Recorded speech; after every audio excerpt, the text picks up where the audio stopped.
पाकिस्तान से ज़िला गुजरांवाला से मैं तशरीफ लेके आया हूँ। यूएई में मुझे भाई मैंने हुआ कि तो जिसे पंजाबी में गोरा कहते हैं उनसे कुछ बात करने का मुझे मौका मिला है।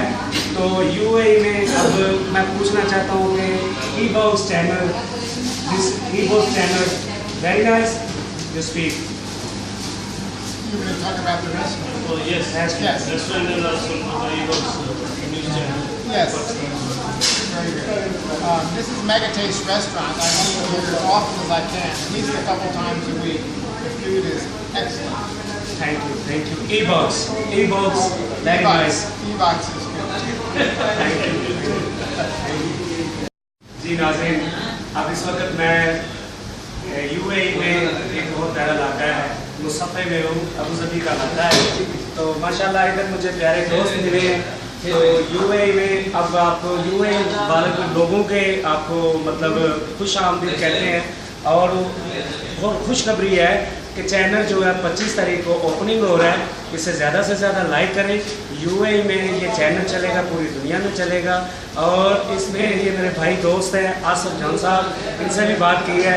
यूएई में आए, ये होटल मेगा होटल के ये मालिक हैं और इनसे बात की है। तो हमारा चैनल आपको पता है कौन सा चैनल है? ई-बॉक्स। और 25 तारीख को ई-बॉक्स चैनल की ओपनिंग है। और ये बरूने मुल्क से हमारे हैं, जिसे पंजाबी में गोरा कहते हैं। तो इनसे यूएसए से हैं, तो इनसे बात करते हैं। What you name? Tom. Dr. Tom. Dr. Tom. This my channel E-box speak. Yes, E-box. Very good. Thank you. और भाई आपसे मिलकर बहुत खुशी हुई। थैंक यू, आपसे भी मिलकर बहुत खुशी हुई। तो देखें, आप देखना ना भूलें। तो ई-बॉक्स जो है, ई-बॉक्स 25 तारीख को इसकी ओपनिंग है। और ज़फ़र खिच्ची साहब जो है, ज़फ़र अब्बास खिच्ची साहब, उन्होंने ये चैनल बनाया। वो पहले ड्रामा राइटर थे और आर्टिस्ट थे और उसके बाद बहुत बड़े कलाकार थे। अब वो ड्रामा की तालीम देते हैं, एक्टिंग की तालीम देते हैं। ई-बॉक्स, ई-बॉक्स, ई-बॉक्स जो है entertainment, E-box, E-box, entertainment, E-box. Thank you. Pakistan जिंदाबाद। Zindabad.